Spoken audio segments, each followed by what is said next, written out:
Anisha peers into a microscope in a lab. Oh, wow. Everyone's got a favorite food.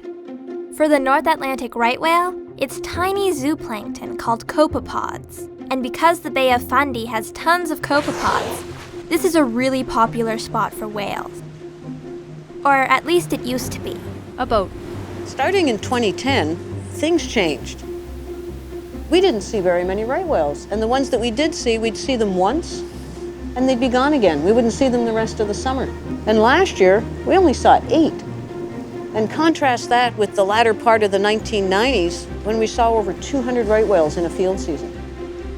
Why did the right whales suddenly stop coming here? Well, if I stop going to a restaurant, it's because they don't serve my favorite dish anymore. A whale slips under the ocean waves. A peninsula lined with beaches stretches out into calm blue waters. Caption, Bay of Fundy, New Brunswick. Dr. Boris Worm, Marine Conservation Biology Professor. The Bay of Fundy is one of the richest, most productive places in the world, and they've always found the food they needed to survive. Now that there's fewer of them coming, one reason for that could be that they're not finding anymore what they're looking for, and they have to go on to other places to find the copepods that keeps them going. Sunlight glistens off a right whale's back. Hiwakashi, Chief Passamaquoddy Nation. I've seen herring along the coast so black that as far as you could see out, the brit, the small herring, would turn the whole shoreline black because at night they come in. Chasing them, you would see squid squirting up to the water. You would see mackerel jumping all through them in my generation. And right now it's pretty empty. All we've got to do is follow the creatures, and they'll tell us what's happening. The creatures have been telling us. When they go to the other places, they can't find the food. Dr. Andrew Westgate. You expect 10,000 copepods to be in this jar, and we were getting like 100. Oh, wow. So it's 100 times less than what it normally was. Completely disappeared. There was a really anomalous temperature change in 2012. We were able to document temperature shifts right down to the very deepest part of the bay. It was supposed to be 8, 7.5, it went up to 10, almost 10.5 degrees. And then the copepods disappeared. And then for the next few years, we had virtually no copepods in the tow. If that collapses, then everything else up the food chain is going to be affected by that. A white and red lighthouse stands on the rocky coastline. But why would a temperature change have such a huge effect on copepod numbers? Simply put, unlike most of us, copepods like colder water.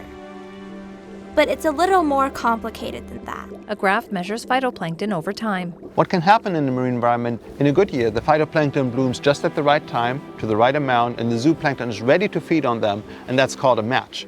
In a bad year, those two are disconnected. So the phytoplankton blooms, for example, too early, the zooplankton can't follow up, and so they can't develop in the same way, can't build up the same mass, and so there's less food around for right whales and other marine creatures. Sunlight gleams on the ocean swells. So if the right whales aren't coming here anymore, where are they going? If everything shifts north, the waters off Prince Edward Island and Newfoundland may become prime habitat, in which case everything's just going to shift north. An illustrated map of the Gulf of St. Lawrence. A right whale surfaces. Recently, more and more right whales have been spotted in the Gulf of St. Lawrence. The theory is they're following their favorite food. They're adapting. Tail flukes rise from the water. So if you want to know where the best conditions are to find creatures like phytoplankton, if you want to know where the best temperatures are, if you want to know, follow the whales. They'll tell you because they know where that phytoplankton is. But with every change comes a new set of questions and challenges. I think what we're learning here is that the ecosystems we're studying are changing very rapidly, and that includes the entire food web, from phytoplankton all the way up to whales and sharks and seabirds and so on. What we need to adjust to is that things are not the same every year anymore. We have these shifts in species distribution and how well species are doing, species we care about, like the right whales, and we need to keep track of those changes so we can protect them in their new habitats where they're moving to find the food they need to survive. Dr. Worm surveys the horizon with binoculars. A rainbow shimmers across the blow cloud of a right whale.